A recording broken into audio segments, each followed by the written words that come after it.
আসসালামু আলাইকুম রহমতুল্লাহ। প্রিয় মুসলিম ভাই বোনেরা, আমি আপনাদের সামনে আলোকপাত নং 95 নিয়ে উপস্থিত হয়েছি। আলোকপাতটির শিরোনাম হলো আখিরাতে মানব জাতিকে পুনরুজ্জীবিতকারী একমাত্র আল্লাহ তাআলা, দ্বিতীয় কেহ নেই। শিরোনামের আলোকে মাক্কি সূরা আল আনকাবুতের 20 নং আয়াতের তেলাওয়াত এখানে শোনানো হলো। أعوذ بالله من الشيطان الرجيم. بسم الله الرحمن الرحيم. قل سيروا في الأرض فانظروا كيف بدأ الخلق ثم الله ينشئ نشأة الآخرة إن الله على كل شيء قدير.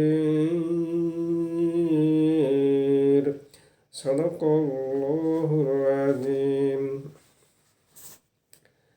এবার আয়াতটির ব্যাখ্যামূলক অনুবাদ এখানে পেশ করা হলো। আয়াত 20। ওহে নবী মুহাম্মদ সাল্লাল্লাহু আলাইহি ওয়াসাল্লাম, আপনি অমুসলিমদের উদ্দেশ্যে ঘোষণা করে দিন যে তোমরা যাদের উপাসনা করে চলেছ তারা নিজেরাই তো জড় পদার্থ, তারা কোনো কিছুই সৃষ্টি করে না। তাই তোমরা পৃথিবীতে বিচরণ বা ভ্রমণ করে দেখো, অতঃপর চিন্তা ও গবেষণা করে দেখো যে কিভাবে এক অদ্বিতীয় আল্লাহ তাআলা শূন্য থেকে সৃষ্টির সূচনা করেন।